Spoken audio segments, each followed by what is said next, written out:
ಆಮೇಲೆ ನಮ್ಮ ಮುಜರಾಯಿ ಇಲಾಖೆಯಿಂದ ಧಾರ್ಮಿಕ ದತ್ತಿ ಇಲಾಖೆ ವ್ಯಾಪ್ತಿಗೆ ಒಳಪಡುವ ರಾಜ್ಯದ ಎಲ್ಲ ಅಧಿಸೂಚಿತ ದೇವಾಲಯಗಳಲ್ಲಿ ಪ್ರತಿ ವರ್ಷ ಚಂದ್ರಯಾನ ಯುಗಾದಿ ಹಬ್ಬದಿಂದ ಪ್ರಾರಂಭಿಸಿ ಮಹಾಶಿವರಾತ್ರಿಯವರೆಗೆ ಬರುವ ಎಲ್ಲ ಹಬ್ಬ ಹರಿದಿನಗಳಲ್ಲಿ ವಿಶೇಷ ಪೂಜಾ ಕಾರ್ಯಕ್ರಮಗಳನ್ನು ನಡೆಸುವ ಬಗ್ಗೆ. ಇದರಲ್ಲಿ ಒಂದು ನಾಳೆ ಅದೇನಪ್ಪ, ಹಿಂದೂ ಧರ್ಮದಲ್ಲಿ ಗೋವಿಗೆ ಗೋಮಾತೆ ಎಂಬ ಹೆಸರಿನಿಂದ ವಿಶೇಷ ಸ್ಥಾನಮಾನವನ್ನು ನೀಡಿ ಪೂಜಿಸಲಾಗುತ್ತದೆ.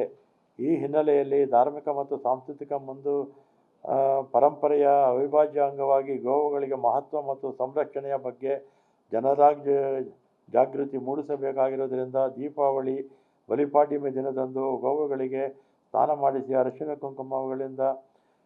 ಕುಂಕುಮ ಹೂವುಗಳಿಂದ ಅಲಂಕರಿಸಿ ಅಕ್ಕಿ ಬೆಲ್ಲ ಹಣ್ಣು ಮುಂತಾದ ಗೃಹಗ್ರಾಸವನ್ನು ನೀಡಿ ಸಂಜೆ ಗೋಪೂಜೆ ಕಾರ್ಯಕ್ರಮ ನಡೆಸುವುದು ನಮ್ಮ ಮುಜರಾಯಿ ದೇವಸ್ಥಾನಗಳಲ್ಲಿ. ಇದು ಪ್ರತಿ ವರ್ಷ ಮಾಡ್ತೀವಿ.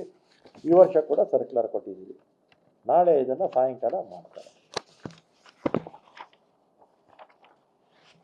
ನಾಳೆ ಮಾಡ್ತಾರೆ ನೋಡಿ. ನಿಜವಾದ ಗೋಪೂಜೆ ಸಂಬಂಧಪಟ್ಟಾಗೆ ಗೋವುಗಳ ಬಗ್ಗೆ ಪ್ರೀತಿ ಇರ್ತಕ್ಕಂಥವ್ರು ನಾವು.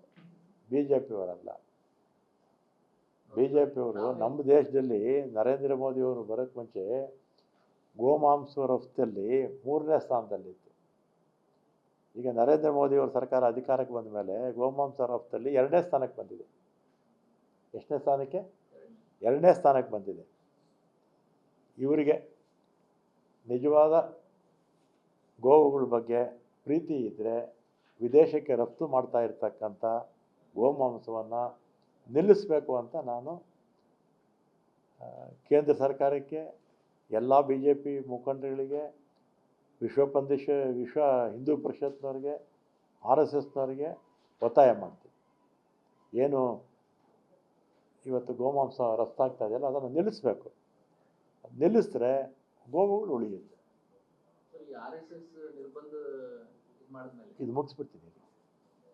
ಆಮೇಲೆ ನನ್ನ ಅಭಿಪ್ರಾಯದಲ್ಲಿ ನಾನು ಬರೀ ಗೋಹತ್ಯೆ ನಿಲ್ಲಿಸಿ ಅಂತ ನಾನು ಹೇಳೋದು ಅದೊಂದೇ ಅಲ್ಲ, ಎಲ್ಲ ಪ್ರಾಣಿಗಳ ಹತ್ಯೆ ಮಾಡಬಾರ್ದು. ಯಾವ ಪ್ರಾಣಿ ಹತ್ಯೆ ಮಾಡೋ ಅದ್ರ ಅಧಿಕಾರ ಸೃಷ್ಟಿ ಮಾಡಿದವನು ನಮಗೆ ಕೊಟ್ಟಿಲ್ಲ. ನಮ್ಮ ಪ್ರಪಂಚದಲ್ಲಿ 84 ಲಕ್ಷ ಜೀವರಾಶಿಗಳಿದೆ. ಎಷ್ಟು? 84 ಲಕ್ಷ ಜೀವರಾಶಿಗಳಿದೆ. ಆ 84 ಲಕ್ಷ ಜೀವರಾಶಿಗಳು ಕೂಡ ಸೃಷ್ಟಿ ಮಾಡಿದವನು ಆಹಾರ ಬದುಕುವಂಥ ಹಕ್ಕು ಕೊಟ್ಟಿದ್ದಾನೆ. ಬರೀ ಗೋ ಹತ್ಯೆ ಅಲ್ಲ, ಎಲ್ಲ ಪ್ರಾಣಿಗಳ ಹತ್ಯೆ ನಿಷೇಧ ಮಾಡಿದ್ರೆ, ಮಾಡೋದನ್ನು ನಿಲ್ಲಿಸಿದ್ರೆ ನನ್ನ ಬೆಂಬಲ ಇರುತ್ತೆ.